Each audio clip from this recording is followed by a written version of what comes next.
మార్కాపురం జిల్లా కనిగిరి పట్టణంలో ఎస్పీకే function hall ప్రారంభోత్సవ కార్యక్రమంలో బీసీవై పార్టీ రాష్ట్ర అధ్యక్షుడు బోడి రామచంద్ర యాదవ్ ముఖ్య అతిథిగా పాల్గొన్నారు.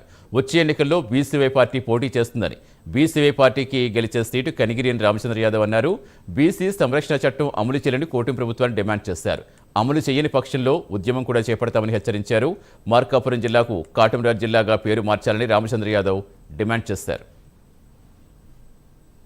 కనిగిరిలో మిత్రులు దాసరి మల్లికార్జున గారు నూతనంగా నిర్మించిన ఫంక్షన్ హాలు ప్రారంభోత్సవం సందర్భంగా శుభాకాంక్షలు తెలియజేయడానికి చేయడం జరిగింది. ఇక్కడ స్థానికంగా ఉన్న సమస్యలతో పాటు పార్టీ అభివృద్ధికి సంబంధించి చర్చించడం జరిగింది.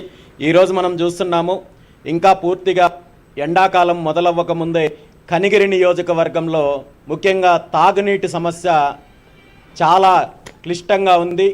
ప్రభుత్వం దీని పరంగా ఎటువంటి చర్యలు తీసుకోవడం లేదని స్థానిక నాయకులు చెప్తున్నారు. అధికారంలో ఉన్న వాళ్ళు కేవలం ప్రకటనలకే పరిమితమవుతున్నారు. గత కొన్ని రోజుల క్రితం కూడా ముఖ్యమంత్రి చంద్రబాబు నాయుడు గారు ఈ ప్రాంతంలో పర్యటన చేసి 6 నెలల్లో వెలుగొండ ప్రాజెక్టు పూర్తి చేస్తామని చెప్పి హామీ ఇచ్చారు. ఇప్పటికైనా ఇలాంటి ప్రకటనలు కేవలం హామీలకే పరిమితం కాకుండా చిత్తశుద్ధితో పూర్తి చేయాల్సిన బాధ్యత ముఖ్యమంత్రి గారికి ఉందని చెప్పి తెలియజేస్తూ, అలా కాకుండా కాలయాపన చేస్తే భవిష్యత్తులో ఖచ్చితంగా బీసీవై పార్టీ ఆధ్వర్యంలో వెలుగొండ ప్రాజెక్టు పూర్తి చేయడం కోసము ఉద్యమం చేయడానికి కూడా సిద్ధంగా ఉన్నామని చెప్పి తెలియజేస్తూ, కనిగిరిలో మిత్రులు